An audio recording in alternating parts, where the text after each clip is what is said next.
alejandrino es una forma de verso. Y entonces vuelvo a repetir la influencia de Víctor Hugo, que fue el jefe del romanticismo. De champaña, como aquel vale aún un vaso de buen vino. Así procuro que en la luz resalte tu antiguo verso, cuyas alas doro y hago brillar con mi moderno esmalte. Tiene la libertad con el decoro y vuelve con al puño el gerifalte, trayendo del azul rimas de oro. A mi estilo. En otras palabras, el poeta vuelve sobre la obra. No es tan fácil escribir. Ustedes tenían que encontrar el momento para poder empezar a escribir.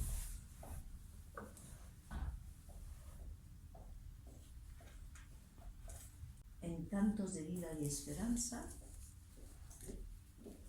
1905, dice, y una palabra típica del modernismo es la palabra aristocracia. ¿Por qué aristocracia? Y cuando uno piensa en aristocracia, ¿Cuál es aristocracia? ¿qué es? Por la aristocracia del pensamiento, por la nobleza del arte, siempre es el mismo. Mi antiguo aborrecimiento a la mediocridad, a la madurez intelectual, a la chatura estética. Entonces, lo que admira es lo elegante.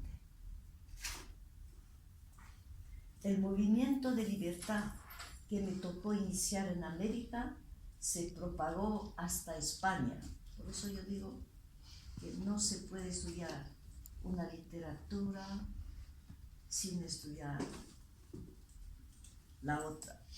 Nace en América y la generación del 98, que es un movimiento español, y esos dos movimientos se encuentran y hasta se unen. Se parecen y no se parecen. El movimiento de libertad que me tocó iniciar en América se propagó hasta España y tanto aquí como allá el triunfo está logrado.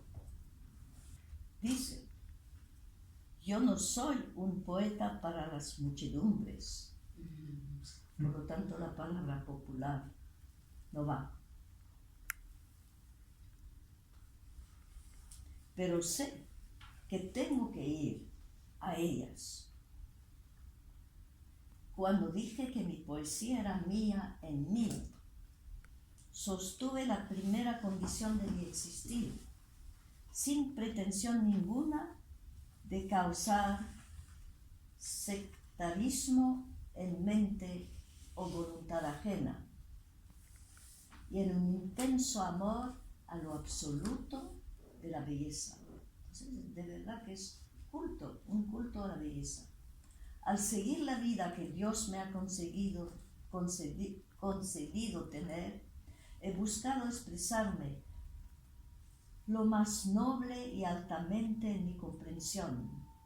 Voy diciendo mi verso con una modestia tan orgullosa que solamente las espigas comprenden, y cultivo entre otras flores una rosa rosada, concreción de alba, capullo de porvenir entre el bullicio de la literatura. ¿Qué está diciendo? Modestia. Cuando uno es un gran escritor, un gran poeta o un santo, nunca puede decir soy santo, porque si dijera soy santo, es que no es santo. Si vaya a decir yo soy un gran escritor, es que no es gran escritor. Yo soy una maravilla, tampoco. El escritor tiene que ser humilde, la modestia. Voy diciendo mi verso con una modestia tan orgullosa que solamente las espigas comprenden, y cultivo entre otras flores una rosa rosada. A todos los pinos del mundo, sois dulces, sois buenos, sois graves. Diríase un árbol que piensa y que siente, mimado de auroras, poetas y aves. Tocó vuestra... Entonces, ¿qué hace con el poema? ¿Qué hace con el árbol? El árbol siente.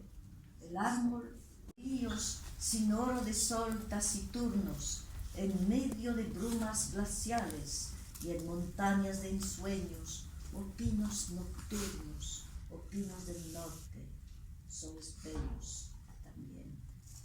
Con gestos de estatuas, de mimos, de actores, tendiendo a la dulce caricia del mar, o pinos de Nápoles, rodeados de flores, o pinos divinos, no os puedo olvidar.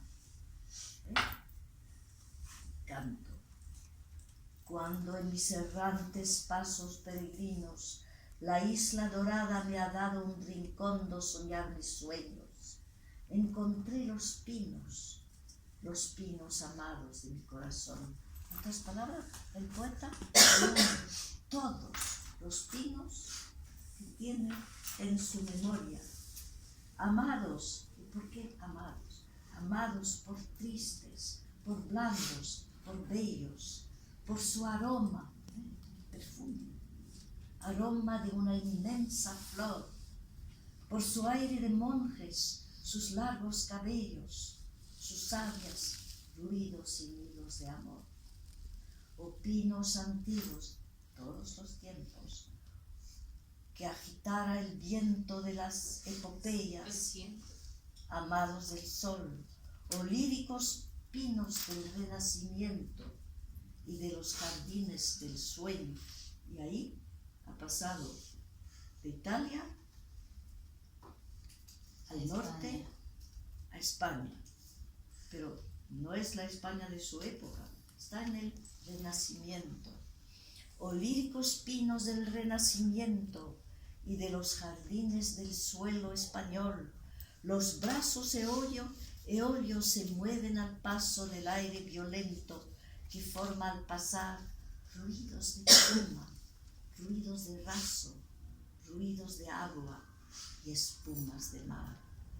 O noche en que trajo tu mano, destino, aquella amargura que aún hoy es dolor. La luna argentaba lo negro de un pino y fui consolado por un ruiseñor. Románticos somos. ¿Quién que es no es romántico? Aquel que no sienta ni amor ni dolor, aquel que no sepa de beso y de cántico, que se ahorque de un pino, será lo mejor. Yo no, yo persisto. Pretéritas normas confirman mi anhelo, mi ser, mi existir. Yo soy el amante de ensueños y formas que viene de lejos y va al porvenir. Pasado, presente, futuro. Todos los tiempos y fuera de tiempo. Todos los tiempos y fuera de tiempo.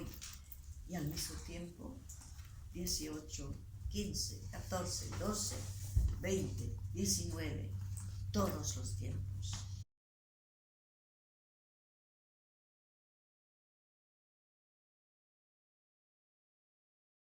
Peruano. Estaba trabajando sobre el Titanic, como el misterio del Titanic, no el barco que encalló, sino como por qué construir un barco, navegar, juntarnos todos buscando qué es lo que vamos a hallar en el mar. El poema se titula Un iceberg llamado poesía. Y de pronto apareció por ahí ese maldito iceberg llamado poesía o literatura o aburrimiento o lo que fuera, con la única condición precisa de no devenir en aburrimiento ni por un instante. Los viajes se podían repetir hasta el aburrimiento, pero una vez llegados allí, a ese Cape borrosco, a ese cabo de nueva esperanza, a ese cabo furioso, ¿vencería una vez más el aburrimiento, el más temible malhechor de la antigüedad, el más temido de los tiempos modernos? 2/3 de la humanidad padece hambre crónica. Con frecuencia, el tercio restante y muchos de las 2/3 partes se aburren y se aburren inexorablemente, demencialmente, tontamente. Se aburren, se aburren, se aburren, naufragando a cada momento en un mar de dementos aburridos, navegando en las bajelas rutinarias del más tonto aburrimiento, en un mar de aburridos, aburriéndonos. Y había que vencer el aburrimiento en el mismo huevo, a como diera de lugar, antes que un campesino enorme, musculoso, se volviera guerrero lleno de astucia. Heracles, antes que fueran las columnas de Hércules, el peñón de Gibraltar, o Exila y Caribdis en el estrecho de Mesina. Antes que nos llenaran de pavor y harían del barco miles de fragmentos aburridos flotando sobre el mar. Y no aburrirse durante 5 días y 5 noches, y poder atravesar el cabo de Nueva Esperanza con la promesa de poder vencerlo. ¿Cómo no salir corriendo a comprar pasajes para esta travesía famosa? Parafraseando a Stevenson, un barco es como una isla, una porción de sólido rodeado de aburrimiento por todas partes. ¿Qué podía pasar entonces con este mausoleo flotante, prometido a la vida y no a la muerte, con más de 300 metros de eslora y unos 80 metros de ancho, y alto como un edificio de 11 pisos, que parecía haber tenido a la muerte labrada en su seno y está lleno de adormideras rojas y blancas? Y como yo no era heredero de nada y no prometía nada a nadie, salvo unas palabras sueltas, unas letras apenas agarrapateadas, letras por escribir, a mediano y a largo plazo, aún por redactarse. Yo no podía condenar a nadie a vivir en mi compañía, a vivir entre la luz y las tinieblas y la luz, y las soledades por muchos años luz. Y yo debía jamás aburrirlos. Si sucediera, ya sabía a qué atenerme. Espero no los haya aburrido.